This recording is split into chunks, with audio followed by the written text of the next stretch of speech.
दोस्तों, किसने क्या खूब कहा है ना कि मैं अपनी औकात भूल जाओ इतना अमीर नहीं हूँ, कि मैं अपनी औकात भूल जाओ इतना अमीर नहीं हूँ, पर तुम मुझे मेरी औकात याद दिला दो, इतना फकीर भी नहीं हूँ। नमस्कार दोस्तों, अदिति अग्रवाल थिंकिस्तान से एक नई कहानी के साथ। ये कहानी हमें भेजी है अंशुल गर्ग ने। अंशुल जी, बहुत बहुत धन्यवाद इतनी खूबसूरत कहानी हमारे साथ शेयर करने के लिए और एक खूबसूरत अंदाज में एक खूबसूरत बात समझाने के लिए। दोस्तों, अंशुल जी की झलक आप सभी के समक्ष।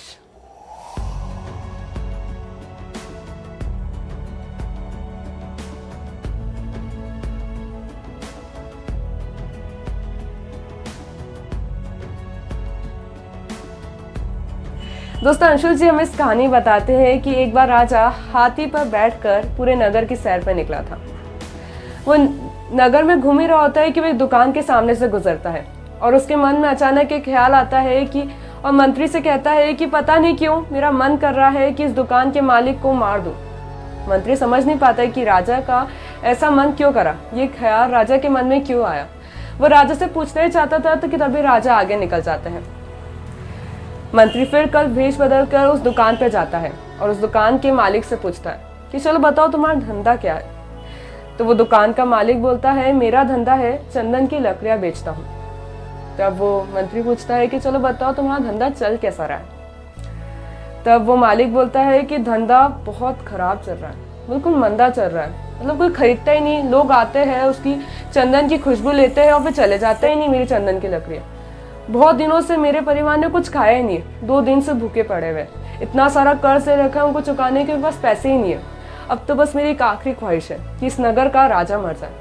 जिस दिन इस नगर का राजा मरेगा ना, उस दिन चंदन की लकड़ियों की बहुत आवश्यकता रहेगी और इस नगर में कोई चंदन बेचने वाला भी नहीं है। तो सोचो ना कि मेरे चंदन की बिक्री कितनी ज़्यादा बढ़ जाएगी, मैं कितना अमीर हो जाऊंगा। जितना भी कर्जा मैंने ले रखा था उन सबको चुका दूंगा, अच्छा होगा ना। वैसा कह रहा होता है तभी मंत्री को एक बात ख्याल आती है।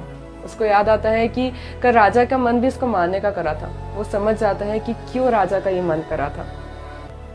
वो समझ जाता है कि जो दुकानदार के नकारात्मक विचार है उसकी ऊर्जा इतनी तीव्र है कि वो सीधा जाके राजा के मन में लगी। तभी राजा के मन में भी इसको मारने का ख्याल आया, पर क्योंकि मंत्री तो समझदार था, उसने क्या करा, उसने उस दुकानदार से कुछ चंदन की लकड़ियाँ खरीद ली और उसको पैसे दे दिए। वो दुकानदार बहुत खुश हो गया, चलो कुछ तो सही, कोई तो आया मेरे पास चंदन की लकड़ियाँ खरीदने के लिए। उसने फटाफट उसको एक कागज़ में लपेटा और उसको दे दिया। वो मंत्री सीधा राज दरबार गया और राजा को वो भेंट कर दी, वो चंदन की लकड़ियाँ भेंट कर दी और बोलता है कि कल जिस दुकानदार को आप मारने की बात कर रहे थे ना, उन्होंने आपको ये उपहार के रूप में दिया। राजा बहुत खुश हो जाता है। वो समझ नहीं पाता है कि मैं कितना बेकार इंसान हूँ या फिर कितने नकारात्मक विचार मेरे अंदर है कि जिस इंसान को मैं मारने का कल विचार कर रहा था वो इतना शुद्ध है, उसने मेरे को उपहार के रूप में चंदन की लकड़ियाँ दी है और वो भी इतनी सुगंधित, वो कितना अच्छा है।